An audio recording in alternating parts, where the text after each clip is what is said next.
This video is going to be about universities in the U.S., some of the sort of details about it, but then also a couple other things like deadlines and stuff like that. So just in general, many will need teacher and counselor rec, but not all. So if students use the Common Application, that's one that most students use when they apply to the U.S., they will need both a counselor and teacher rec.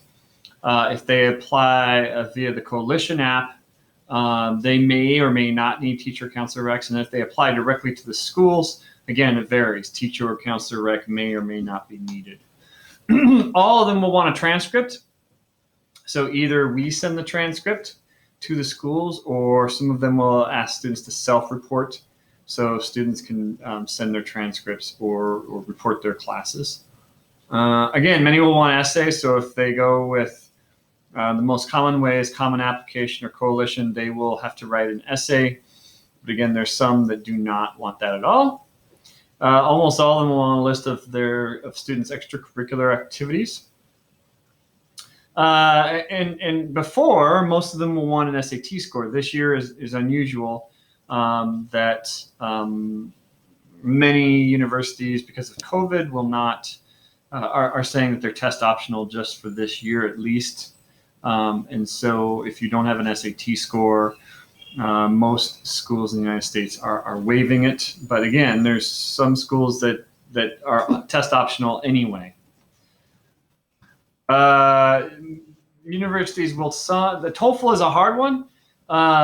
Many universities will ask for it, but they also ask for other things. So schools need to verify for international students, their English proficiency, and they can do that in a number of ways. TOEFL, IELTS, schools will also accept. Some of them will just say if you're in an English medium school, that's fine.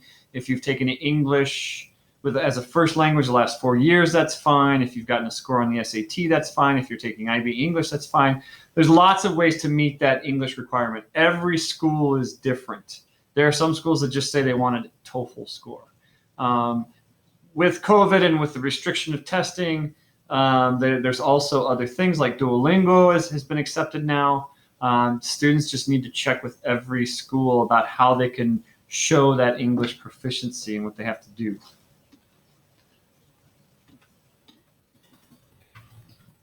Let me skip to deadlines. So just so that you're aware, deadlines for U.S. schools happen between October and all the way to like February.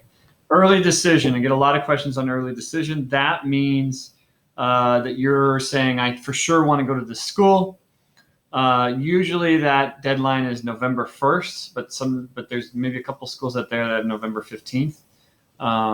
It is binding. So you actually sign an agreement that says if you get in, you will withdraw applications from other schools and you will go to that school. So even if you have applications in the US and the UK and Australia, if you apply and you get in, you agree to withdraw all the other offers.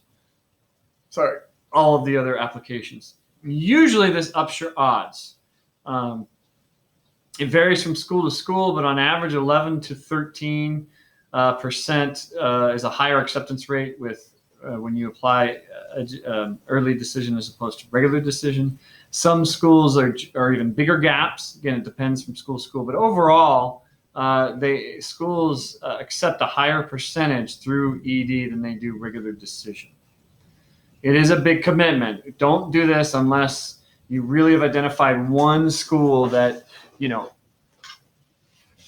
if you get into the school, it doesn't matter how much you will pay. It doesn't matter about anything else. If you get in, you will attend. So if you want to compare offers, or if you want to, see how other schools are looking, then I would not do early decision. And the nice part is you get an answer by December, January. There's also something called early action. Usually that's in November. Oh, by the way, early decision, there may be 2 rounds. So first round's in November. The second round is usually in January. So some schools have early decision round 2. That's later, but it still is binding. Early action is usually November 15th. It's non-binding. It's just a way for students to get their applications in early. It lets schools know that that they're interested. They're taking the time out to do their application during their senior year. Many students at ISY will do early action for 2 to 3 to 4 schools. They're doing it as they're doing IB, as they're doing SAT, as they're doing all this stuff, and so it's a big time commitment. And so they only do it with a handful of schools, and that's usually their top schools. This, you also get an early decision or early notification, either by December or January. Usually December or January, there aren't too many schools that say April. It can, depending on the school, some schools this increases your odds of acceptance, not by much. The highly competitive schools, if they have early action, it's shown that it doesn't make much difference between early action and regular decision. I mean, between early action, and regular deadline. But for some schools, it is. It can be as high as 10%, 15% acceptance, higher acceptance rate than regular decision. And the nice part about this is that you can take all the time you need to commit. So if you get a decision in January, you can wait until April to commit or not. Regular decision is usually, there's a few schools that are like December 1st, November 30th. So for example, University of California system is November 30th. But most regular deadlines happen between January 1st and like February 15th. Schools have committed, U.S. schools committed to give students an answer in April 1st, and then you have a whole month to decide. There's one more, it's called rolling admissions.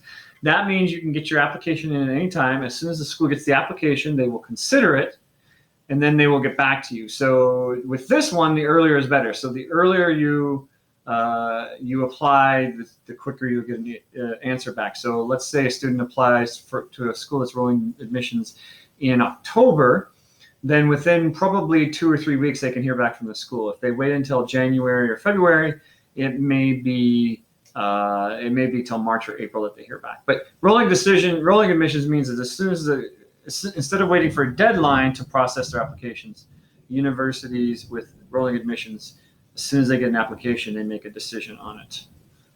So you're at a larger advantage if you apply early.